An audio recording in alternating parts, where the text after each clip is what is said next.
안녕하세요. 오늘도 사연 살롱을 찾아주셔서 감사합니다. 저는 최악의 시어머니 때문에 남편이랑 이혼한 30대 후반 여성입니다. 그리고 저는 2년 전에 친정엄마가 돌아가시고 곧이어 이혼하게 된 돌싱인데요. 제가 이혼하게 된 배경에는 악질 시어머니가 있었어요. 처음부터 저를 마음에 들어하지 않았던 시어머니셨는데 그때 그냥 결혼을 하지 말걸. 굉장히 오랫동안 후회하고 살았네요. 하지만 그때는 남편을 너무나도 사랑했고 남편을 믿었기에 결혼을 그만두지 못했는데 제가 제 무덤을 팠죠. 당시에는 남편 없이는 정말 한시도 못 살 것 같았거든요. 게다가 그때까지는 남편이 참 제 말이라면 죽는 신용도 하는 사람이었는데 시어머니가 아무리 저에게 뭐라고 해도 남편이 있으면 다 막아줄 거라고 생각했어요.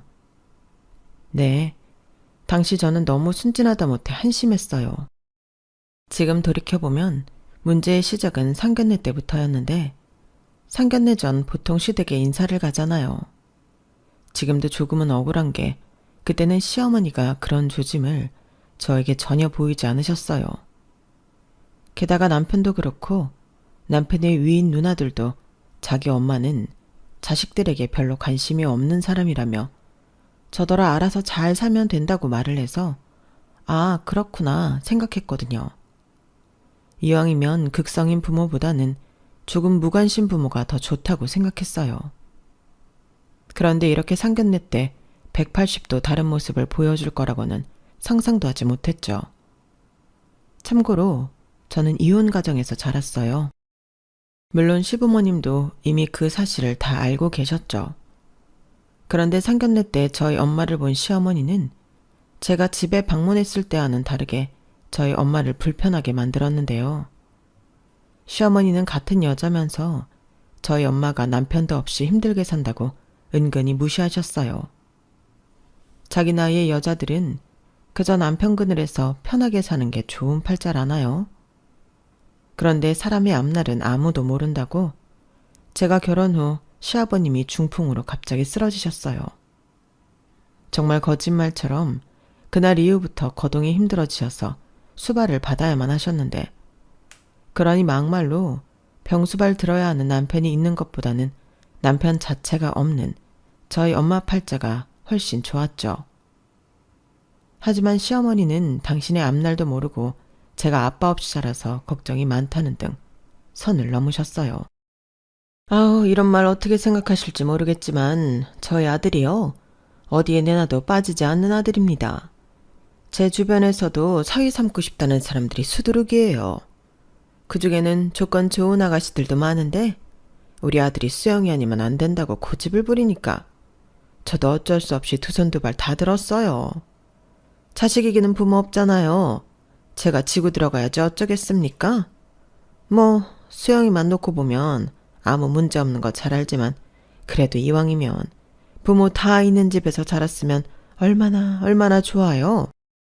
이렇게 첫 대면에 무례한 말을 서슴없이 시작하니 거기 있는 시어머니를 뺀 모두가 경악하듯 놀랐는데 그때 남편이 참 어쩔 줄 몰라 하며 저희 엄마 눈치를 살피더라고요. 그리고 당신 아들의 시선을 느꼈는지 시어머니는 또 심기가 불편한 듯 남편 손을 지그시 잡았는데 솔직히 그때 멘붕이 왔어요. 저런 시어머니면 아무리 남편을 사랑해도 힘들 것 같았거든요. 그리고 저는 엄마한테 미안한 마음에 냉수만 연거푸 마셔댔는데요.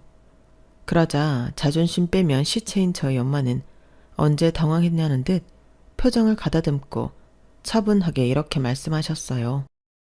상진이 어머님은 그렇게 생각하시는군요. 이해합니다. 부모 마음 똑같지는 않아도 다 비슷비슷하죠. 그런데 집집마다 다 사정이 있는 거잖아요. 저 비록 이혼해서 우리 딸 혼자 키웠지만 부족함 없이 잘 키웠다 자부합니다. 그러니 저희 딸 예쁘게 봐주세요. 예쁘게 보는 거야. 수영이 하기 나름이죠. 제가 뭐 일부러 나쁘게 볼 게 있나요?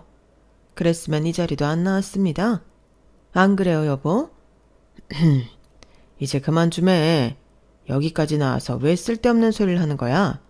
사돈이랑 수영이 기분 나쁘게. 허락하기로 했으면 끝이지. 사돈, 죄송합니다. 저희 한 사람이 집에서만 있는 사람이라 생각이 짧아요. 기분 상하셨다면 제가 대신 사과드리겠습니다. 어머, 여보, 지금 뭐 하는 거야? 아니, 왜 당신이 사과를 해? 내가 뭘 잘못했다고. 그리고 우리는 남자 쪽 부모야? 숙이고 들어갈 필요가 없다고. 조용히 안 해? 창피한 줄 알아야지. 사돈, 이런 얘기까지 굳이 할 필요는 없지만 저희가 딸들 결혼을 먼저 시켰어요. 그때 이 사람이 은근히 딸 부모라고 마음고생한 일이 있어서 괜히 그러나 봅니다. 저희 수영이 너무 마음에 듭니다. 지금 보니까 사돈이 똑소리 나게 키우셨네요. 누차 말씀드리지만 걱정하지 않으셔도 됩니다. 이 사람 단속 제가 잘할게요. 여보! 아닙니다. 자식 가진 부모 마음 다 똑같죠. 실은 저도 그래요. 이왕이면 우리 딸 고생시키지 않을 집에 시집 보내고 싶은 마음이 저라고 왜 없겠어요? 저기, 그 말씀은 듣기가 좀 그러네요. 그럼 저희 집은 수영이를 고생시킬 집이라는 건가요? 아니요, 그런 뜻이 아니라 저도 제 딸이 예쁨 많이 받고 잘 살았으면 좋겠다는 뜻입니다. 별 뜻은 없어요. 오해는 하지 마시고 우리 애들을 위해서라도 서로 잘 지내보면 어떨까요? 저도 상진이 마음에 쏙 듭니다. 그러시겠죠. 저희 아들이 워낙에 잘났으니까. 연봉도 수영이보다 높고 생긴 거며 집안 배경까지 뭐 하나 빠지나요? 아, 저희 남편 공무원인 건 아시죠? 통영 같은 작은 동네에서 공무원이라고 하면 이거거든요. 시어머니는 아들 자랑도 모자라 남편 자랑에 신이 나서 저희 엄마 앞에서 엄지를 치켜들고 오바를 하셨어요. 그러자 이번에도 시아버님이 당장 그 손 내리라며 시어머니를 나무라셨고 그 옆에서 죄송하다고 쩔쩔매며 남편은 저희 엄마와 제 눈치를 살폈는데요. 저희 엄마는 굉장히 여유 있는 모습으로 괜찮다고 작은 소리로 남편한테 웃으며 말씀하셨어요. 하지만 저는 괜찮지 않았는데 그런 제 기분을 아셨는지 저희 엄마가 제 손을 잡아주시더라고요. 그러자 어쩐지 눈물도 왈칵 쏟을 것 같아 겨우 참았는데 집에 돌아오는 길 저희 엄마는 아무 일도 아니라는 듯 운전하시며 이렇게 말씀하셨어요. 인상 좀 피지? 곧 있으면 시집 간다고 설레발 칠 때는 언제고 왜 죽상이 됐어? 왜긴 미안해서 그러지. 어머니 진짜 왜 그러시지? 전에 통영 갔을 땐 안 그랬어. 원래 좀 모자란 옆에 애들이 꼭 그렇게 티를 내. 자기가 무시당할까봐 자기가 먼저 무시하는 거야. 그래도 시아버지 되실 분 괜찮던데? 엄마 기분 많이 상했지? 내가 미안해. 나 그냥 시집가지 말까? 다음에도 없는 소리 하네. 내가 너를 몰라? 그리고 엄마 기분 안 상했어. 기분은 네 시어머니가 상했겠지. 자기 편 들어줘야 하는 남편이 자기 망신시켰으니까. 나는 괜히 오늘 일 때문에 너 미운 털 박히는 거 아닌가. 그게 제일 걱정이다. 너 괜찮겠어? 솔직히 잘 모르겠어. 상견례 오기 전까지는 안 그랬는데 지금은 진짜 내가 잘하는 짓인가 모르겠다니까. 나 결혼하고 후회하면 어떡해? 아까는 안 한다고 하더니 그럴 마음은 아니었네. 그리고 후회하면 어때? 원래 대한민국 모든 기혼 여자는 결혼하고 다 후회하는 거야. 그러다 안 되겠다 싶으면 엄마처럼 이혼하면 되지. 이혼하면 뭐 큰일 나니? 엄마는 이혼한 거 후회 안 한다. 이혼 안 했으면 네 아빠 계속 돈 사고 쳐서 너 공부도 못 시켰어. 나도 알지. 그래서 나는 우리 엄마 대단하다고 생각하는데 우리 시어머니는 아무것도 모르면서 진짜 너무하셔. 원래 좋은 남편이랑 살면 와이프가 생각이 짧아. 무슨 고생을 해봤겠니? 공무원이면 따박따박 월급 나오고 딱 보니 네 시아버지 가족 마음고생 시킬 양반도 아니던데. 어떻게 보면 엄마는 네 시어머니 팔자 부럽긴 하다. 에이, 뭘 부러워해. 지금 보니까 동갑인데 완전 달라 보이더만. 엄마가 10살은 더 어려 보여. 말이라도 고맙다. 그리고 결혼 전에 잘 생각해봐. 그래도 결혼은 네 인생을 바꾸는 중요한 일이니까 상진이랑도 얘기 잘해보고. 너 아까부터 계속 전화 오는 거 상진이지? 지금 상진이가 제일 똥줄 탈 거다. 우리 엄마 귀신. 그래도 오늘은 얄미우니까 똥줄 타라고 내버려 둘 거야. 너도 엄한데 화풀이 하지 마. 상진이가 사고 쳤어? 그래도 화풀이 할 데가 없잖아. 몰라. 여차하면 결혼 안 해. 저는 당신은 진심이었는데 저희 엄마는 안 믿는다는 듯 고개를 절레절레 흔들며 연신 웃으셨어요. 그리고 감사하게도 상견례 일로 뒤끝은 없으셨는데 그 점을 남편이 가장 고마워했죠. 그리고 상견례 사건으로 뒤집어진 시댁은 신우들도 그렇고 난리도 아니었는데요. 사실 그렇기 때문에 결혼을 그대로 진행했어요. 시어머니는 유별날 수 있지만 다른 가족들이 있으니 괜찮다고 생각했죠. 가만 보면 시어머니는 딸들을 은근히 무서워했는데 제가 봐도 신우 둘이 보통은 아니었어요. 그래서인지 남편도 자기 엄마보다는 신우들을 더 무서워했는데 그때 알았죠. 시댁에 갔을 때는 아무 문제가 없던 이유 역시 신우들 때문이었다는 걸요. 그리고 상견례 이후 남편은 혹여 제가 결혼 못한다고 할까 제 눈치는 물론이고 저희 엄마한테까지 찾아가 죄송하다고 빌었는데요. 솔직히 남편은 아무런 잘못이 없었기에 그 모습이 불쌍해 보였어요. 아무래도 그때는 제 마음이 사랑으로 가득 차 있을 때였으니 말은 그렇게 했어도 모질게 하지 못했는데 남편이 계속 저에게 이렇게 말했어요. 자기야, 걱정하지 마. 자기는 내가 지킨다니까. 우리 엄마 괜히 그러는 거야.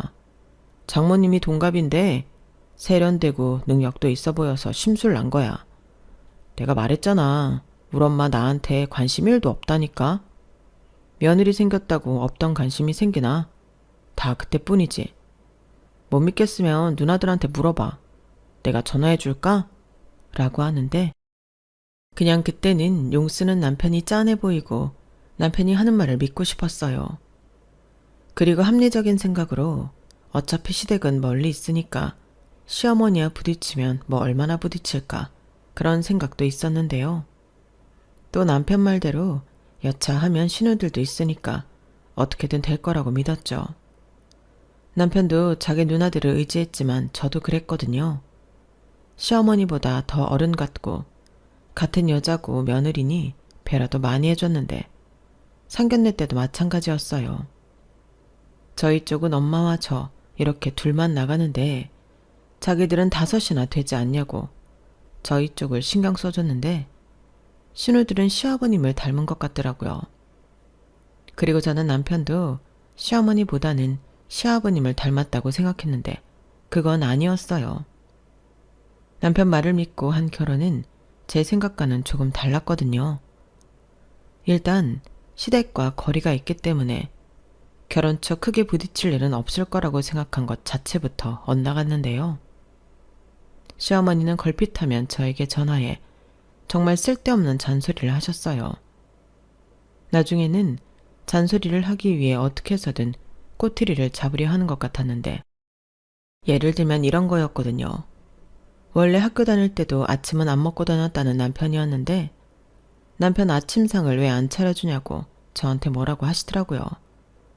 그리고 그놈의 밥에는 한이라도 맺힌 건지 전날 저녁상엔 뭘 차렸는지 사소한 것까지 꼬치꼬치 캐물으셨는데 너무 피곤했죠. 처음엔 저도 며느리 된 지 얼마 되지 않았으니 어려운 마음에 하나하나 공손하게 대응해 드렸지만 그게 지속적으로 이어지니까 시어머니 전화만 올려도 경기가 날 지경이었어요.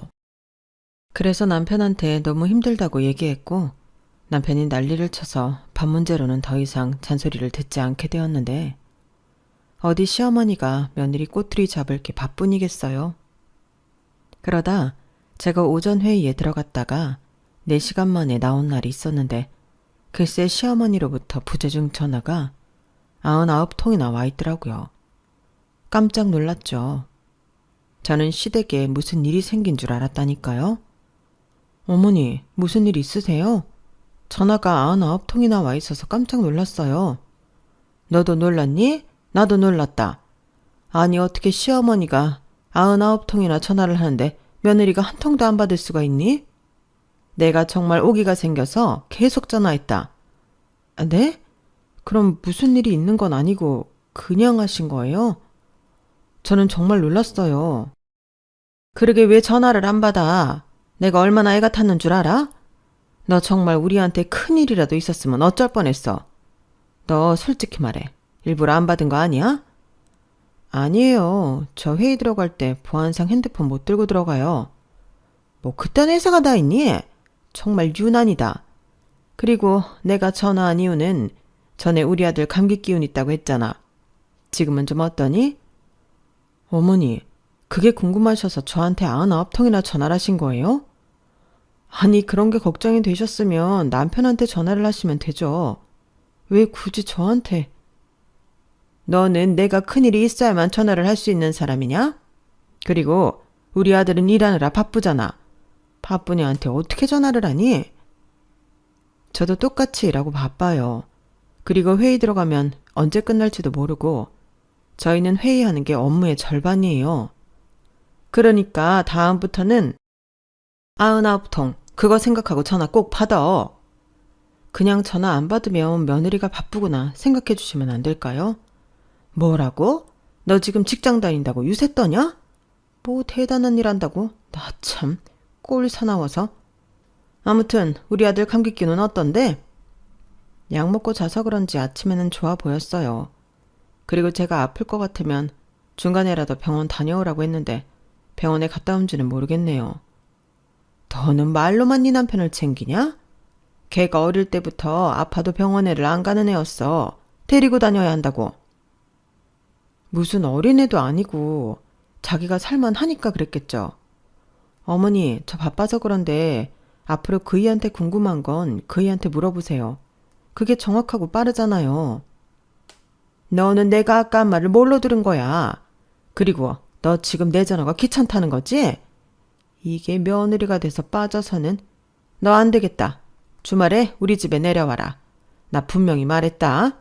내가 이참에 며느리 정신교육을 제대로 시켜야지. 시어머니는 무슨 며느리 군기를 그렇게 잡겠다고 걸핏하면 가까운 거리도 아닌 집에 내려오라고 엄포를 내리셨어요. 그러면 저는 집에 가서 남편에게 똑같이 얘기하며 통영집에 가야 한다고 울상을 짓고는 했는데요. 남편은 주말이면 쉬고 싶지 통영집을 어떻게 다녀오냐고 자기 엄마한테 곧장 전화를 해줬죠. 그러면 시어머니는 당신 아들인데도 쩔쩔매며 피곤하면 오지 않아도 된다고 말을 바꾸셨는데 그러고는 주말이 끝나면 저에게 전화해서 내가 언제 우리 아들이랑 같이 오라고 했어? 너만 오라고. 이게 진짜 눈치가 없는 거야? 아니면 일부러 그러는 거야? 여우 같은 것 하며 두 얼굴을 보이셨는데 이게 결혼하고 1년도 되지 않았을 때라 너무 힘들었어요. 그러니 이런 제 모습을 보고 주변에서는 시어머니가 며느리 군기 잡으려고 작정한 거라고 혀를 차며 저를 걱정해 주기도 했는데 이게 말로만 듣던 고부 갈등의 시작인가 싶었죠. 아니 한참 신혼이라 즐겁기만 해도 모자란 시간인데 시어머니 때문에 매일같이 일해야 한다는 게 너무 짜증이 났어요. 그런데 남편은 자기 엄마랑 저랑 친해지려고 노력하는 거라며 방법이 서툰 거지 마음은 그렇지 않다고 알지도 못하는 말을 픽픽 했는데 이건 봐주고 안 봐주고 할 문제가 아니었죠. 거기에 무슨 순서라도 있는 것처럼 나중에 시어머니는 손주 타령까지 하셨는데요. 그러면서 듣기도 민망한 질문들을 서슴없이 하셨어요. 여기에 다 쓰기도 너무 민망해서 못 쓰겠는데 세상 천지 어느 시어머니가 아들 며느리 밤일까지 궁금하냔 말이죠. 그래서 그때는 도저히 못 참겠어서 제발 그만 좀 하시라고 살짝 짜증을 냈는데 솔직히 저도 모르게 나간 반응이라 저 역시도 살짝 당황했어요. 그런데 시어머니도 마찬가지셨는지 그때는 아무 말씀도 못 하시다 이내 벼락처럼 노발대발하시며 역정을 내셨는데 급기야 친정엄마 얘기까지 하시더군요. 왜 뻔한 레파토리 있잖아요. 너는 니네 엄마한테 그렇게 하라고 배웠냐 그런 말들이었어요. 그리고 그 말을 들었을 때는 저도 더 이상은 참을 수가 없었는데요. 아니, 참으면 안 되겠다는 생각이 들었죠. 어느 자식이 자기 부모 욕을 하는데 가만히 있겠어요. 그래서 이번 기회에 싫은 건 싫다, 서로 조심할 건 조심하자, 제대로 이야기를 해볼 심상이었죠. 그런데 그건 제가 잘못 생각한 거였어요. 시어머니는 대화가 통하는 사람이 아니라는 걸 제가 몰랐던 거죠. 대화도 통하는 사람들이 하는 건데 시어머니는 제가 무슨 말을 하던 들을 생각도 없으셨고 오히려 자기를 공격하려 한다고 생각하셨는데 그러면서 계속 민망한 부부관계 이야기를 집요하게 물으셨죠. 자기가 알아야 한다고 바득바득 우기셨어요. 어머니, 제발 좀 그만하세요. 그런 질문은 저희 엄마도 안 하는 건데 제가 하물며 시어머니한테 그런 민망한 말을 어떻게 해요? 그런 건 저희가 알아서 할게요. 뭘 알아서 해? 그리고 이게 왜 이상해? 부모가 궁금해만 물어볼 수도 있는 거지. 니네 엄마가 안 물어본다고 나까지 물어보지 말라는 거야? 이게 정말 위아래도 없네. 누가 들으면 네가 상전인 줄 알겠어. 너는 네 엄마가 어른한테 그러라고 가르쳤어? 어디 감히 며느리가 시어머니한테 대들어. 지금도 그래. 알아서 한다고? 그럼 뭐 나는 묻지도 말고 관심갖지도 말라는 거야? 어머니, 정말 이러실 거예요? 저도 많이 참았어요. 그런데 이렇게 일일이 간섭하시니까 제가 너무 힘들어서 말씀드리는 거잖아요. 그런데 여기에 왜 저희 엄마 얘기가 나와요? 어머니도 딸이 둘이나 있는데 그런 말씀은 조심해 주셔야 하는 거 아닌가요? 훅 끼고 있네. 내가 네 엄마랑 같은 군번이니? 나는 남편도 있고 정상적인 가정에서 우리 애들 상식적으로 잘 키웠어. 사돈들도 나처럼 경우 바른 사돈 없다고 칭찬이 반반한데 뭐? 조심을 해? 네가 아주 내가 우습구나. 그런 게 아니고 제가 너무 힘들어서 그래요. 잘못한 것도 없는데 어머니는 저한테 맨날 화를 내시니까 제가 동네 북도 아니고요. 어머니는 그렇게 제가 싫으세요? 그래, 나는 아직까지 네가 참 별로다. 내 아들이 좋아한다고 하니까 어쩔 수 없이 허락했는데 네가 뭐 내세울 게 있니? 그렇다고 시집 올 때 예단을 제대로 해오기로 했어. 나 말은 안 했어도 서운한 거 많다? 그걸 왜 저한테 그러세요? 그이랑 반반 결혼하기로 했고 그이가 말씀드렸을 때는 알겠다고 하셨잖아요. 그렇게 따지면 저희 쪽도 똑같은데 이게 남자 쪽이랑 여자 쪽이랑 같은 거냐고. 내가 말은 안 했어도 네가 알아서 내 선물은 챙겼어야지. 다른 집 며느리들은 명품 가방도 해주고 안마의자도 해주고 또 어떤 집 사돈은 시아버지 차도 바꿔줬다는데 너는 내 금쪽 같은 아들 꽁으로 낚아챘잖아. 제가 또 언제 그랬다고. 그러면 그때 분명히 말씀하시지 그러셨어요. 그때는 아무런 말씀도 안 하시고 저한테만 이렇게 뒤끝을 보이시면 저더러 뭘 어쩌라고요. 그럼 제가 어머니 명품 가방 사드리고 저희 엄마가 차라도 사드려야 한다는 말씀이세요? 그래. 아니, 비슷하게 하려는 신용이라도 해야지. 반반 결혼한다고 정말 입을 싹 닫는 법이 어딨냐고. 내가 동네 창피해서 얼굴을 못 들고 다녀. 저는 시어머니가 왜 그렇게 저를 못 잡아먹어 안달인지 그제서야 이유를 알게 되었어요. 그리고 그 이유를 알게 된 후 시어머니가 더욱 싫어졌는데요. 남편한테는 차마 니네 엄마 속물이라 싫다는 소리를 하지 못해서 그냥 속으로만 삭혔는데 지금 생각해보면 삭힌 게 아니고 남편이 믿지 않을 것 같아 말을 안 했던 것 같아요. 저도 반성하는 부분이지만 그때 당시 화풀이할 곳이 없어서 남편한테 시어머니 얘기를 많이 했거든요. 어머니는 왜 그러는지 모르겠다. 괜한 걸로 꼬투리 잡는데 시어머니면 며느리한테 함부로 해도 되는 거냐. 뭐 이런 식으로 제 답답한 마음으로 표현했는데 좋은 소리도 한두 번이지. 남편은 어느 순간부터 그런 얘기를 피하려 했어요. 자기 엄마가 그 정도로 최악은 아니라고 말하면서요. 그러니 괜히 저만 이상한 사람이 될 것 같아 말을 안 하게 되었는데 그래서 시어머니에게 걸려오는 전화도 일부러 받지 않았어요. 열받았다고 통영에서 서울까지 올라오실 것도 아니니 그냥 안 받는 게 속 편하더라고요. 그리고 중요한 일은 남편한테 하시겠지 그런 생각도 있었는데요. 일단 그러거나 말거나 저는 시어머니의 말을 생각하면 생각할수록 너무 열받았죠.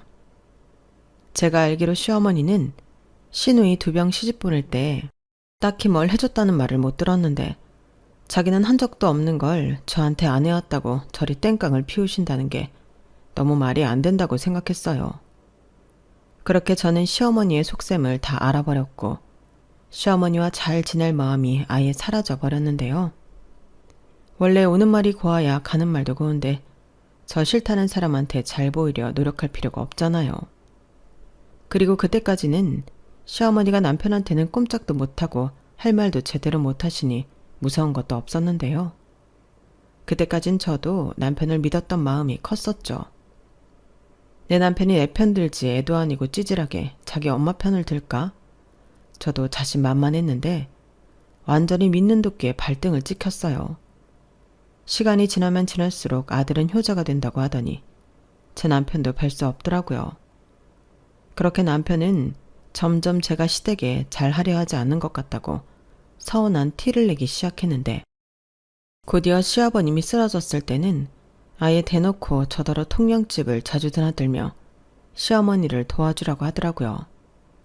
아니 하고 싶으면 아들인 자기가 하면 될 일을 저를 왜 시키나요? 그리고 시어머니도 근처에 딸이 있는데도 저만 불러서 시아버지 간병을 하라고 했는데 자기는 너무 힘들다며 신우집에 며칠 가 있고 싶다 하시더라고요. 정말 그 말을 들었을 때는 경악을 하고 말았는데 그럼 저더러 시아버님 씻는 것도 다 해드리라는 소리잖아요. 친아빠도 아니고 시아버지를. 저는 단번에 싫다고 했어요. 그러자 그때는 믿었던 신우들도 저에게 등을 돌리는 것 같았는데요. 남편도 며느리 도리 안 한다고 저를 비난하고 저는 점점 나쁜 며느리로 내몰렸어요. 솔직히 시어머니가 계시면 도와드릴 수는 있는데 전적으로 저보고 하라고 하니 저는 할 자신이 없었거든요. 그래서 비용을 남편이랑 같이 부담할 테니 간병인을 쓰자고 최대한 좋게 말씀을 드렸는데 시어머니는 왜 며느리가 있는데 남의 손을 빌리냐고 자기는 그러고 싶지 않다고 쌩 고집을 부리셨어요. 그리고 자기 딸들은 출가 외인이라 아버지 병간호를 시킬 수 없다는 등 말도 안 되는 소리를 하셨는데 그때 남편이 회사를 그만뒀다고 폭탄 선언을 하더라고요. 그러면서 사업을 할 거라고 이미 구상도 다 마쳤다며 미친 소리를 하기 시작했는데 남편이 다니던 회사가 꽤나 연봉도 높고 안정적인 곳이라 저는 평생 직장이라고 생각해서 그 충격이 더 컸어요. 하지만 남편은 부모가 아프니 더 큰 돈을 벌어야겠다는 생각을 하게 됐다며 때론 과감한 결정을 해야 한다고 말 같지도 않은 소리를 했고 어차피 사표도 수리되어 다 끝난 마당이라 저는 속만 태웠는데 남편의 사업은 잘 되기는 개뿔. 처음부터 삐걱거렸어요. 저는 남편이 무슨 돈으로 사업을 하나 궁금했는데 알고 보니까 시댁 명의를 넘겨받아 담보대출을 받았더라고요. 뭐 워낙에 오래된 집이라 2억 정도 받은 것 같았는데 자기 퇴직금에 어디서 투자받은 거 조금 있다고 그렇게 사업을 시작한 거였어요. 원래도 남편이 영업을 하면서 여기저기 바람 넣는 사람들이 많았거든요. 하지만 누가 옆에서 책임을 진다고 그 말을 다 믿나요? 그런데 남편은 그런 사람들 말만 듣고 사업에 뛰어들었고 자기가 하면 다 잘 될 수 있을 거라고 오만함에 빠져 살았는데 투자받으려면 보이는 게 중요하다고 차도 외제차로 바꾸고 자기는 돈 꾸는데 열중했어요. 하지만 돌아오는 결과물은 하나도 없었는데 당연하죠. 같은 영업이라도 회사 간판 달고 나가는 거랑 자기 개인 사업하러 나가는 거랑 같겠어요? 이렇게 아무것도 모르는 저도 다 아는 걸 남편만 모르더라고요. 그리고 자기 아들 사업하라고 집을 넘긴 시어머니는 그 유세를 저에게 떨기 시작하셨는데 마치 저한테 집을 넘겨준 것처럼 그렇게 저한테 가진 생색을 다 내셨죠. 당시 저는 남편한테 뭐 하나 받은 것도 없었는데 억울해서 죽을 뻔했다니까요. 너는 내가 너희 도와주려고 집까지 줬는데 어쩜 너는 나한테 고맙다는 소리 한 번을 하질 않니? 너 이거 우리 딸들이 알면 서운하다 난리나. 그럼 매일같이 감사해서 전화했다고 필요한 거 있냐 굽실거려 하는 거 아니야? 시아버지 병간호도 안 해. 뭘 받아도 고맙다는 소리를 안 해. 너 정말 독하다. 사람이면 그러면 안 되는 거지. 너 이 집이 어떤 집인 줄 알아? 네 시아버지 공무원 생활에서 평생 일궈낸 집이야. 그런 소중한 집을 남겨줬는데 어떻게 입을 싹다 끓여들어? 어머니, 제가 그 집 달라고 하지 않았어요. 그리고 그 집을 저 때문에 명의 옮겨주신 것도 아니잖아요. 그럼 대접은 제가 아니라 남편한테 받으셔야죠. 저는 제 월급으로 먹고 살아요. 막말로 집 대출금도 제가 갖고 있는데요. 그 집이야 네 명이라며. 그럼 네가 네 돈으로 갚는 게 맞지? 그리고 부부는 일심동체 아니야? 네 남편이 멍이를 받아갔어도 다 너랑 잘 먹고 잘 살려고 그러는 건데 너는 모르는 일이라 할 수 있어? 어쩜 어머니 논리는 그래요? 제 명의 집은 제 집이니까 남편이랑 같이 살아도 제가 감당해야 하고, 남편이 자기 사업한다고 시댁 명의가 받아간 건 부부니까 공동 몫이라고요? 말도 안 돼요. 아니, 그러니까 내 말은 감사할 줄 알아야 한다는 소리야. 시어머니는 제가 따져들자 할 말이 없는지 말을 더듬다 대충 얼버무리셨어요. 그리고 서둘러 전화를 끊으셨는데 생각해보면 시어머니의 논리는 항상 그런 식이었죠. 그리고 그렇게 이 돈 저 돈 다 끌어다 사업을 시작한 남편은 이렇다 할 성과도 없이 매일같이 접대한다며 돈만 쓰고 술만 마셨는데요. 이렇게 하는 사업이 잘 될 턱이 없었어요. 아니, 어떤 사고방식을 가진 건지 모르지만 남편은 무슨 접대만 하면 다 되는 줄 알고 있더라고요. 그렇게 남편은 접대를 명목으로 단란주점을 자기 집 드나들듯 하는 것 같았는데 한 번은 밤새 여자를 끼고 놀다 들어와서 저랑 대판 싸운 적도 있었어요. 그때도 남편은 사업 때문에 그런 거라며 참 당당했죠. 자기는 사업한다고 하면 뭐 다 되는 줄 알아?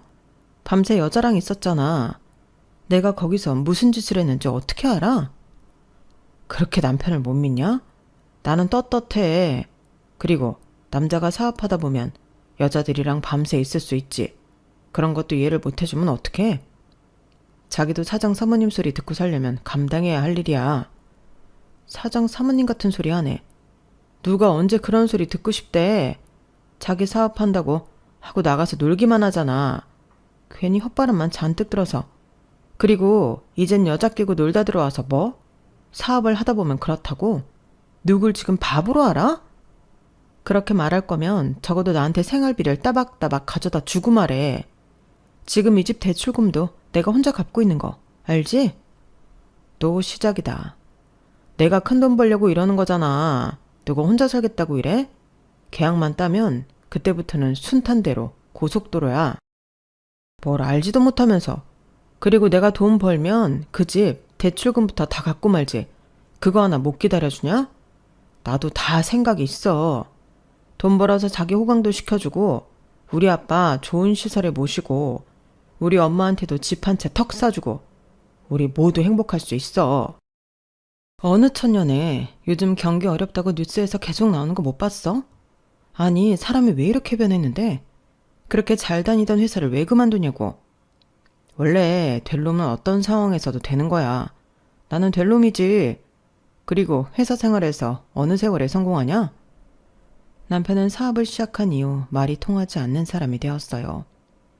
그리고 시어머니는 제가 남편 바가지를 긁으면서 나가서 될 일도 안 된다며 무조건 잘한다 잘한다 해줘야 한다고 또 제 속을 긁었는데 남편이 돈만 까먹고 집 담보대출도 못 갚아 그 집을 날릴 것 같자 시어머니는 또 저한테 안달을 내셨어요. 이러다가 집 날리고 자기들 오갈 데도 없어지면 어떡하냐고 징징거리시더라고요. 그래서 전에 바가지 긁지 말라고 하지 않으셨냐. 나는 남편이 밖에서 뭔 짓을 하던 이젠 모른다 했는데 그때는 또 어떻게 부인이 그럴 수가 있냐고 부침개 뒤집듯 또 말씀을 바꾸셨어요. 아니, 한 사람이 현명하게 남편 내조를 해야지. 네가 처음부터 네 남편을 달래고 설득해서 사업을 잘 하도록 했어야 하는 거잖아. 내가 언제 손 놓고 있으랬니? 너 똑똑히 들어. 우리 이 집 넘어가잖아? 그럼 우리는 갈 데가 없어서 서울 니네 집 가야 한다. 그래도 상관없는 거지? 왜 저한테만 그러세요? 언제는 그이가 여자 끼고 놀다 들어와도 사업하는 사람이 그럴 수 있는 거라고 내버려 두라면서요. 그런데 왜 이제 와서 이랬다 저랬다 말을 바꾸시는 건데요? 저도 힘들어요. 될 사업도 아닌 것 같은데 같이 사는 저는 오죽하겠냐고요. 그러게 네가 애를 빨리 가졌어야지. 원래 남자는 그런 동물이야. 책임질 자식이 있으면 밖으로도 안 돌고 일도 충실하게 하는데 네가 애를 안 가지니 애가 자꾸 밖으로만 도는 거지. 뭐라고요? 저는 시어머니의 말에 화딱지가 나서 다시는 전화하지 마시라고 하고 전화를 끊었어요. 그리고 시어머니 번호를 차단해버렸는데 제가 무슨 동물도 아니고 남편이 미워 죽겠는데 그게 될 소리냐고요.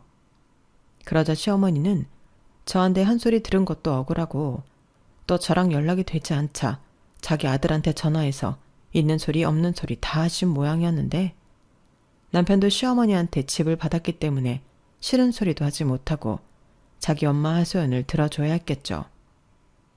그리고 그 짜증을 저한테 풀기 시작했는데 저더러 며느리 노릇한 게 뭐가 있냐고 시어머니 비위도 못 맞추냐고 자기도 더 이상은 참지 않겠다고 하더군요. 기가 막혔어요. 그래서 그날도 대판 싸우고 남편을 내쫓아 버렸는데요. 어차피 제 명의의 집이고 대출금도 제가 갖고 있으니 나갈 사람은 제가 아니라 남편이잖아요. 그리고 그때 이혼할 생각이라 바로 서류 떼서 준비를 하고 있었는데 그러자 시어머니가 통영에서 서울까지 올라오셔서 노발대발 난리를 피우셨어요. 제가 전화 연결이 되지 않으니 회사로 찾아오셨더라고요. 그러고는 사람도 많은 로비에서 네가 뭔데 내 아들한테 이혼 소리를 하냐고 저더러 숙이고 들어가 빌라고 하셨는데요. 정말 그때는 얼굴이 다 화끈거릴 정도로 창피하고 죽을 맛이었어요. 이게 정말 악질적인 게 시어머니는 처음부터 저를 망신시키려 회사까지 찾아오셨더라고요. 그리고 제가 남편한테 여기 네 엄마 있다고 경찰에 신고하기 전에 얼른 데려가라고 전화를 했더니 그때도 술이 떡이 된 목소리로 신고를 하던지 말던지 마음대로 하라고 했는데 정말 그때는 이혼 직전까지 갔어요. 아니, 이혼을 했어야 했는데 이혼 서류를 받아든 남편이 그제야 현실을 깨달았는지 제가 시키는 건 무조건 한다며 매달리기 시작하더라고요. 제가 원하면 사업도 그만두고 다시 취직해 착실하게 월급 생활을 하겠다고 했는데 저는 그런 행동으로 보이라고 말미를 한 달을 줬어요. 딱 보니 이미 사업한다고 갖다 쓴 돈은 바닥이 난 지 오래였고 자기 앞으로는 빚밖에 없으니 저랑 헤어지면 답이 없었던 것 같았는데 그러다 대학 선배로부터 베트남에 일자리가 있다는 소개를 받게 되었어요. 어차피 계속 얼굴 보고 있으면 부하가 치미는데 잘됐다 싶었죠. 그래서 곧장 남편에게 말을 했는데 솔직히 남편은 썩 마음에 들어하지 않더라고요. 하지만 지금 찬밥 더운 밥을 가릴 처지가 아니었기에 남편은 베트남행을 결정했고 기숙사가 있어서 숙식을 모두 해결할 수 있으니 버는 족족 저에게 보내기로 했어요. 그러자 이번에도 시어머니는 제가 남편이 해외에서 힘들게 번 돈 가로챈다고 생각했는데 남편 앞으로 쌓인 빚을 해결하기 위함이었죠. 그래서 사시는 집 지키려 하는 거라고 제가 단호하게 말씀을 드리자 입만 삐죽거리며 꼭 자기 아들이 먼 타국에 가야 하는 거냐고 저에게 울먹거리셨는데요. 여기도 일자리 많잖아. 꼭 그 멀리까지 가야 하니? 나는 내 새끼가 먼 타국에 가서 혼자 고생할 거 생각하면 밤에 잠도 안 온다. 그러지 말고 네가 좀 받아오. 너도 돈 벌잖아. 제가 버는 건 지금 살고 있는 집 대출금 갚아야죠. 그리고 베트남에 가는 게 최선의 선택이에요. 무슨 중노동하러 가는 것도 아닌데 좋게 생각하세요. 평생 있을 것도 아니고요. 5년 금방 가요. 금방 같은 소리 안 해. 5년이 얼마나 긴데 네가 애가 없어서 내 속을 몰라서 하는 소리지. 지금 찬밥 더운 밥 가릴 때가 아니라는 게 팩트예요. 5년만 고생하면 지금 갖고 있는 빚 대충 다 정리할 수 있다고 하는데 그럼 눈 딱 감고 해야죠. 저 그렇게 한다는 조건으로 이혼 보류한 거예요. 그래, 아무리 생각해도 그것 때문 같아. 우리 아들이 안 그러면 그런 걱정을 할 애가 아닌데. 네가 내 아들을 사지에 몰았잖아. 사지라뇨. 거기도 다 사람 사는 곳이에요. 요즘은 또 얼마나 잘 되어 있는데요. 나쁜 년? 바늘로 찔러도 피 한 방울 안 날 독한 년. 차라리 사업을 계속하고 있는 게 낫지. 네가 접대 못하게 하니까 애가 이도저도 못하고 망한 거잖아. 이번에도 제 탓이에요. 그럼 그냥 이혼할게요. 자꾸 제 탓만 하시는데 저만 없어지면 되겠네요. 어떻게 지금이라도 그이한테 연락해서 이혼할까요? 저는 눈에는 눈, 이에는 이라는 마음으로 시어머니에게 지지 않고 대들었어요. 그러자 이번에도 시어머니는 더 이상 아무 말씀도 못하시고 꼬랑지를 내리셨는데 더는 저랑 상대가 되지 않는다고 생각해 포기하신 건지 아니면 분해서 그러신 건지 저에게 연락하지 않으셨어요. 제 입장에서는 땡큐였죠. 그리고 남편은 베트남으로 출국을 했는데요. 솔직히 그때부터 살만했어요. 일단 매달 따박따박 남편이 버는 돈이 들어와 남편 빚을 조금씩 해결하고 또 일부는 적금도 들며 5년 이후의 생활을 계획하게 되었는데 떨어져 지내다 보니 나빴던 사이도 조금씩 애틋해지기 시작하더라고요. 그리고 가끔은 남편이 한국에 남아 2, 3일 정도 같이 있기도 했는데 다시 연애하는 기분도 들고 좋았죠. 하지만 시어머니와 사이는 여전히 나빴는데요. 시어머니는 제가 혼자 있으니 더욱 저를 불신하며 의심하셨어요. 한 번은 저한테 말도 하지 않고 제가 회사에 출근한 사이 저희 집에 오셨는데 남편한테 집 비밀번호를 물어보셨나 보더라고요. 반찬을 들고 왔는데 집에다 넣어주고 가겠다나요? 그렇게 거짓말을 하시고는 집에 들어오셔서 혹시 다른 남자가 저희 집에 드나들지 않았나 그 흔적을 찾아보셨나 본데 제가 그날 퇴근이 빨라서 집에 들어왔다가 깜짝 놀랐죠. 그러자 시어머니도 처음엔 놀라셨다가 이내 뻔뻔하기로 작정을 하셨는지 자기가 검사 차원에서 한번 왔다고 당당하게 말씀하셨는데 기가 막혀서 말이 나오지 않았어요. 들어보니까 요즘 젊은 여자들이 남편 해외 보내놓고 그렇게 바람을 피운다고 하더라. 너는 애도 없으니 마음만 먹으면 더하지. 그래서 무슨 증거라도 찾으셨어요? 내가 말했지 않니? 검사 차원에서 왔다고. 너 이 집에서 뭐라도 나왔으면 내 손에 죽었어. 그게 아니죠. 어머니 지금 저한테 사과하셔야 해요. 아무리 아들네 집이라고 해도 이렇게 허락도 없이 막 들어오셔서 남의 물건 함부로 뒤지셨잖아요. 그리고 증거도 없이 저 의심하신 것도 사과하세요. 사과? 시어머니가 며느리 단돌이 하는데 무슨 사과식이나 하니? 됐다. 나 갈 테니까 너 행동거지 똑바로 해. 알겠어? 시어머니는 자기가 불리할 것 같으니까 서둘러 저희 집을 나가셨어요. 그리고 저는 곧장 비밀번호부터 바꿨는데요. 남편한테도 바꾼 비밀번호는 알려주지 않을 심상이었죠. 남편이 올 때만 다시 예전 번호로 바꿔놓으면 그만이니까요. 그리고 저는 시어머니에게 전화해서 2번 다시 이런 일이 또 생긴다면 그때는 어머니 때문에 아들 이혼당하는 거라고 강하게 얘기했는데요.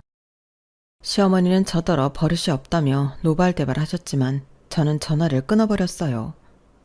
그리고 몇 달이 지났을까? 마른 하늘에 날벼락 같은 일이 벌어졌는데요. 글쎄 친정엄마가 시한부 선고를 받게 되었죠. 췌장암이었는데 병원에 갔을 때는 이미 손을 쓸 수 없는 지경이라 하셨어요. 이미 온몸에 암이 퍼져 있었고 독한 진통제도 듣지 않아 엄마가 많이 힘들어 하셨는데 의사 선생님이 원래 췌장은 조기 발견이 어렵다고 너무 엄마한테 뭐라 하지 말라고 하시더라고요. 저희 엄마가 혼자 계셔서 그런지 아파도 병원에 안 가고 원래 잘 참으시거든요.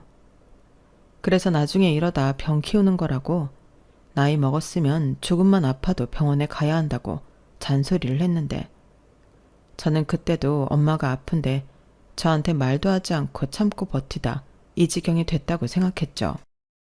그래서 속상한 마음에 엄마한테 뭐라고 했었는데 그걸 의사 선생님이 들으셨나 봐요. 그리고 엄마도 충격이 심하셨는지 한동안은 아무 말씀도 하지 않고 한숨만 쉬셨는데 아무래도 제가 엄마 옆을 지켜야 할 것 같더라고요. 그래서 남편에게 연락해 상황을 이야기했고 회사를 그만둬야 할 것 같아 당분간은 남편이 보내주는 돈으로 생활비와 병원비를 좀 쓰겠다고 했는데 남편은 알겠다고 하더라고요. 처음엔 남편이 자기 엄마처럼 말도 안 되는 소리를 하면 어쩌나 걱정했는데 의외로 남편은 저희 엄마를 걱정하며 그러라고 하더라고요. 그때는 정말 남편에게 고마웠죠. 그렇게 시작한 간병 생활이었는데요. 남편에게 연락을 받았는지 시어머니가 난리가 났어요. 제가 시어머니 전화를 받지 않자 신호전화로 저에게 전화를 거셨더라고요. 그리고 저희 엄마 아프신데 부모 차별하는 거냐고 핸드폰 너머 다 들리게 소리를 치셨는데요. 정말 민망하고 화가 나서 참느라 죽는 줄 알았어요. 너는 말이야, 내가 네 시아버지 병간호 좀 하라고 그렇게 얘기했는데 싫다고 단박에 거절하더니 친정엄마 아프다고 회사를 그만뒀어? 그럼 병원비는 누구 돈으로 내? 설마 너네 아들이 먼 타국에서 번 돈으로 네 엄마 병원비 내려고 하냐? 이 요망한 것? 어머니, 오해가 있으신가 본데 저희 엄마 보험 있어요. 다 환급 받을 돈이라고요. 환급 같은 소리 안 해. 너 내 말 똑똑히 들어. 내 아들이 번 돈으로 네 엄마 병원비 한 푼이라도 내기만 해봐. 너 진짜 내가 가만 안 둘 거야? 진짜 너무하시네요. 아버님이랑 저희 엄마가 같아요. 아버님은 옆에 어머니도 있고 아가씨들이 있는데 저희 엄마는 저밖에 없잖아요. 그리고 저희 엄마, 저는 차마 살 날이 얼마나 남았겠냐고, 그동안만 옆에 있고 싶은 건데 그걸 이해 못 해주시는 거냐고 말하고 싶었지만 그 말을 하지 못했어요. 저희 엄마가 옆에 계시기도 했고 그런 말들을 제 입으로 하고 싶지 않아 입을 꾹 닫았는데 시어머니는 왜 말을 하다 마냐며 저더러 간병할 필요 없이 저희 엄마 살던 집을 팔아 그 돈으로 간병인을 쓰라고 하셨어요. 그래서 더는 말하기도 싫고 짜증나서 제가 알아서 하겠다고 전화를 끊었는데 계속 전화가 신호번호로 울리더군요. 하는 수 없이 저는 핸드폰을 꺼버렸어요. 그리고 한참 뒤 남편한테 뭐하러 통영집에 이야기했냐 따졌더니 자기는 사돈 괜찮으시냐고 안부 전화 좀 하시라고 얘기한 건데 이렇게 될 줄 몰랐다며 미안하다고 했는데요. 남편의 의도가 나쁜 게 아니라는 걸 알았기에 더는 따지지 않았어요. 원래 그래 먹은 양반이 시어머니인 걸 어쩌겠나. 거의 해탈의 지경까지 이르게 되더라고요. 그리고 그때는 친정엄마 걱정에 다른 건 그다지 생각하고 싶지 않았는데요. 그렇게 꼬박 7개월 남짓을 살다 저희 엄마는 하늘나라로 떠나셨어요. 마지막엔 저에게 고맙다고 미안하다고 눈물을 흘리시고 가셨는데 정말 많이 울었죠. 그리고 장례를 치러야 하기에 망설이다 시댁에 연락을 드렸는데요. 시어머니에게 돌아온 대답은 못 오신다는 거였죠. 내가 네 시아버지를 두고 어딜 가니? 그리고 집안에 아픈 사람 있을 때는 장례식에 가는 것도 조심스럽다. 부정 타면 어쩌니? 줄초상 치를 수는 없잖아. 괜히 서운해하지 말고 엄마 잘 보내드려. 그리고 우리 아들도 먼 길 왔다 갔다 시키지 말고 오지 말라고 해라. 네? 어머니, 그래도 이건 아니죠. 그이는 사위인데. 그래, 사위지. 아들은 아니잖아. 그러게, 너는 왜 내 아들을 그 먼 타국으로 보냈냐? 왔다 갔다 비행기 값만 얼마야? 그리고 장례 치르고 돌아가면 얼마나 피곤하겠니? 나는 내 아들이 먼저다. 저는 시어머니의 말에 이게 무슨 가족인가 허탈한 생각이 들었어요. 그리고 이런 시어머니를 앞으로 더 보고 살아야 하는 것 자체가 지옥 같아서 남편과 이혼해야겠다고 마음을 정했는데요. 남편에게는 올 필요 없다고 통보를 했고 남편은 그런 게 어딨냐며 귀국을 했더군요. 그래서 온 김에 그럼 이혼 서류에 사인이나 하고 가라고 말했는데 남편이 왜 그러냐고 자기는 죽어도 저랑 헤어질 수 없다고 했죠. 하지만 이젠 남편이 아닌 시어머니 때문에 하는 이혼이라 저는 굽힐 생각이 없었는데요. 남편은 짐작은 했다는 듯 한숨을 깊게 내쉬었어요. 그러고는 자기가 자기 집이랑 연을 끊으면 되겠냐고 물었는데 저는 그것도 싫더라고요. 그래서 정말로 나를 생각해준다면 좋게 헤어져 달라고 말했는데 남편은 그때도 그럴 수 없다고 하더군요. 그러면서 계속 제 눈치만 살폈어요. 그런 와중에 장례 절차는 발인까지 모두 끝이 났고 저는 친정엄마 집을 정리하러 갔는데 무슨 일인가 도어락이 다른 기계로 바뀌어 있더군요. 번호도 바뀌었는지 계속 경고음이 들렸어요. 이상한 일이었죠. 제가 얼마 전까지만 해도 집에 가서 엄마 물건을 가지고 왔었는데 너무 이상한 일이었어요. 그리고 제가 당황하자 저를 쫓아온 남편이 초인종을 누르며 안에 사람 있어요? 저기요, 안에 계시면 문 좀 열어보세요. 라고 했는데 기가 막히게도 현관문이 열리더니 시어머니 얼굴이 보이더군요. 어머 아들, 우리 아들이 어떻게 여기에 있어? 엄마야말로 장모님 집에 왜 있어? 설마 여기 도어락 엄마가 바꾼 거야? 그게... 천천히 얘기하려고 했는데 너는 그렇게 네 엄마 불쌍하다고 노래를 하더니 장례 끝나자마자 집에 오니? 휴난스럽다. 뭐예요? 왜 어머니가 주인도 없는 저희 엄마 집에 있는 건데요? 나는 그냥 정리 좀 하려고 왔다. 너한테 얘기하면 또 굼떠서 시간만 오래 걸릴 것 같아서 내가 후딱 하려고 왔지. 짐을 정리한다고요? 왜요? 왜 어머니가 저희 엄마 짐을 정리해요? 아니 말이 되는 소리라세요. 말이 왜 안 돼? 너 내 아들이 번 돈으로 네 엄마 병원비 냈잖아. 그럼 이 집은 내 거지. 여기 싹 정리해서 새놓을 거야. 그래야 쌤쌤이지. 엄마, 제정신이야? 돌았어? 아니 그게 무슨 소리야? 너야말로 엄마한테 그게 무슨 말버릇이야. 그럼 너는 네 돈으로 병원비 썼다는데 아깝지도 않아? 너 엄마 아빠 사는 집도 가져가서 날릴 뻔했잖아. 그래서 지금 장모님 집이라도 가지겠다는 거야? 엄마, 진짜 제정신 아닌 거지? 왜 제정신이 아니야? 어차피 이 집 죽은 사람 거고 너는 여기 사위인데 네 목도 있는 거지. 저는 뻔뻔한 시어머니를 보며 더는 못 참겠어서 경찰에 신고를 했어요. 아무리 사돈지간이라도 이건 무단 가택 침입에 도어락까지 자기 마음대로 바꿨으니 재물손괴로 책임을 물어야겠다고 생각했는데 경찰이 금방 도착하자 시어머니가 많이 당황하시더군요. 그렇게 뻔뻔하고 당당하게 나오시더니 경찰은 무서우셨나 봐요. 그리고 저는 남편에게도 이것 보라고 나는 더 이상은 감당도 안 되고 너무 힘들다고 합의 이혼 못하면 소송이라도 하겠다고 선언했는데 그때는 남편도 아무 말을 하지 못했어요. 그리고 저에게 지금까지 숨겨놓았던 비밀이 있다고 털어놓았는데 그 말을 들었을 땐 뭐랄까 정말이지 미쳐버릴 것만 같았어요.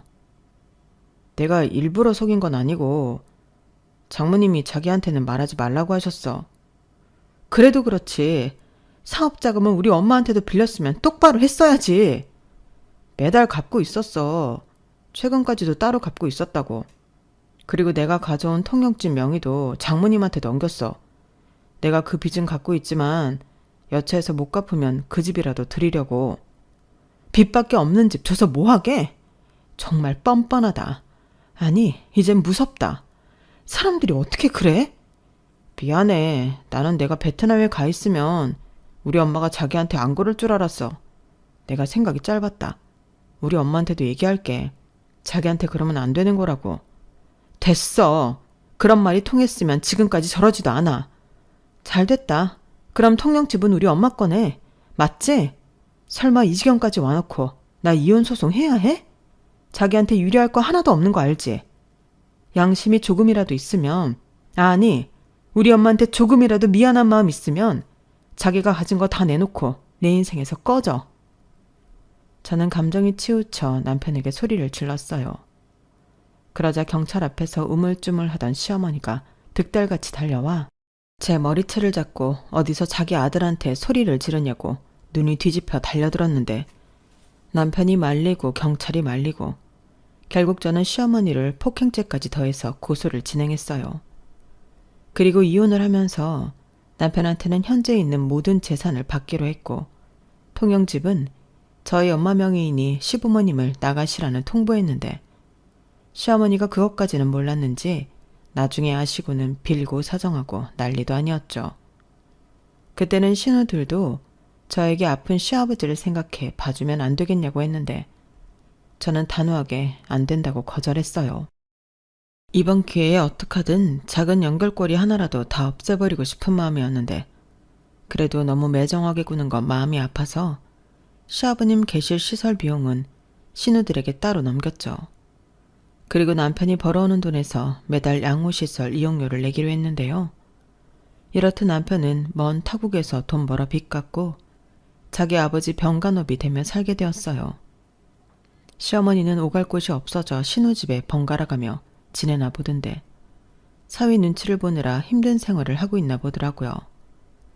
그리고 신우들의 시댁에서도 친정엄마 다른 곳으로 보내라는 소리를 듣나 보던데 한 번은 큰 신우에게 연락이 왔더라고요. 월세를 줄 테니 그냥 통영집을 임대라도 하면 어떻겠냐고요. 저는 싫다고 했어요. 다른 사람은 몰라도 시어머니의 편의는 봐드리고 싶지 않았거든요. 그리고 헐값이었는데 통영집을 정리해버렸죠. 그리고 신혼집으로 썼던 집도 정리해서 대출금도 털어버렸는데 저는 지금 친정엄마가 혼자 사시던 집에서 살고 있어요. 아직은 엄마의 흔적과 채취가 남아있어서 2년이 지난 지금도 울컥할 때가 있는데 저는 엄마가 그러했듯이 이 집에서 혼자 열심히 살아갈 생각입니다. 주변에서는 애도 없고 나이도 아직 어리니 지금 당장은 아니더라도 나중에 좋은 남자를 만나 새 출발을 하는 게 어떠냐고 하는데 사실 그러고 싶은 마음도 없어요. 사람이 사람한테 하도 당하면 질려버리는 건지 저는 그냥 혼자가 편한데요. 외롭다는 건 문제가 되지 않더라고요. 오히려 혼자 조용히 엄마를 추모하고 기억하고 그리워하는 게 저에겐 힐링인데 부디 엄마가 하늘나라에서는 아프지 않고 걱정 없이 행복하셨으면 좋겠습니다. 그리고 거꾸로 시어머니는 당신이 한 짓 그대로 고통받고 눈치 보며 내내 괴롭게만 사시길 바라는 마음인데요. 이미 남이 된 마당에 그런 악감정을 가질 것이 뭐가 있냐고 생각하실 수도 있지만 저는 시어머니를 영원히 용서하고 싶지 않습니다. 사람이 그러면 안 되는 거잖아요. 아무리 나이를 먹었다고 해도 나쁜 짓을 했으면 그 대가를 받아야죠. 아니, 오히려 그 대가는 자신이 그토록 사랑하는 아들이 받지 않았나 싶긴 한데 그것도 어떤 의미는 시어머니에겐 벌이 될 수 있겠네요. 부디 남은 인생 오래오래 불행하시길 바라며 제 사연은 여기서 줄이도록 하겠습니다. 저는 현재 마음을 다시 회복하는 중이에요. 곧 다시 복직도 생각하고 있는데요. 남은 제 인생 제가 열심히 살아갈 수 있도록 많은 응원 부탁드립니다. 그럼 지금까지 제 사연 함께 해주셔서 감사드리고요. 건강하시고 행복하세요. 이 세상에 좋은 사람들이 나쁜 사람들보다 더 많이 존재하길 소망하며 안녕히 계세요. 여러분, 사연 댓글에 응원과 현명한 조언 부탁드려요. 좋아요와 구독은 저에게 큰 힘이 됩니다. 오늘도 좋은 일 가득하세요.